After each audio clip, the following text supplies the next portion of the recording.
c'est la présentation de la 3e édition des Tablés de Vic qui vont revenir autour de la fête nationale. Exactement. D'abord, comment est née l'idée de ce festival? Ben écoutez, c'est un festival que j'ai proposé aux Vicois en 2014 lors des élections municipales. C'est tout simplement, j'ai eu l'occasion d'aller dans différents festivals où justement la gastronomie était présente, à Paris notamment, mais ils étaient toujours dans des endroits privilégiés, dans des grandes villes. Et ben moi, je voulais qu'on puisse le faire dans une commune rurale, avec Bigorre, où on puisse faire venir des chefs d'un peu partout et avoir une ambiance populaire, mais avec une exigence de la gastronomie d'aujourd'hui, ce qui est très agréable. Voilà. Alors ça se déroule sous la halle, Ouais. avec des grandes tablées et des très grands chefs. Exactement, exactement. On a plusieurs chefs cette année. C'est Christian Constant qui parraine le festival.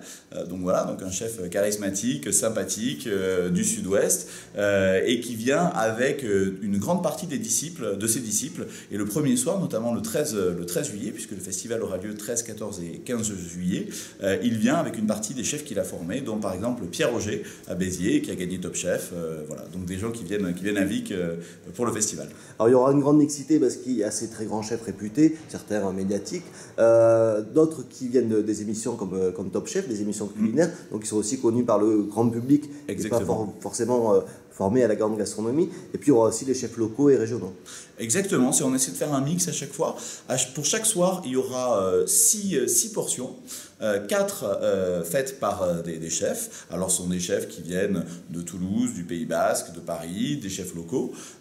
Et puis un food truck et un pâtissier réputé qui fera aussi une pâtisserie chaque soir. Voilà. Donc c'est à la fois une mixité, c'est une grande simplicité puisque les chefs donnent directement aux festivaliers leurs portions quand ils arrivent au stand. Voilà, c'est l'idée des Tablés de Vic.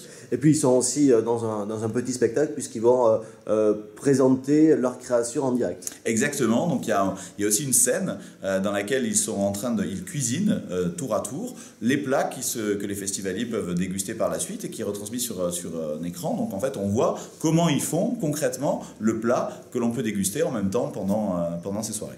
Un mot sur les tarifs, vous les avez voulu accessibles? Alors oui, l'idée c'est que ce soit un festival populaire de gastronomie, alors c'est 25 €, mais pour 25 € on a 6 portions généreuses, et donc un véritable repas de chef qui coûterait beaucoup plus s'il était servi au restaurant. Je tiens à dire que les chefs viennent à titre gratuit, et que donc l'idée c'est de rendre cette gastronomie accessible. 25 € par personne, 10 € avec un menu pour les enfants, et 22 € si on réserve les 3 soirs ou un tarif groupe par internet.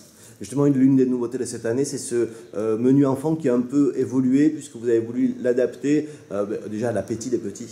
Non seulement à l'appétit, je dirais aussi parfois les plats qui sont faits pendant le festival sont parfois un peu plus exigeants ou un peu plus atypiques, et donc on a voulu trouver le bon juste milieu entre les faire aussi profiter de cette fête, mais dans une dimension ludique et gustative qu'ils puissent apprécier. Voilà.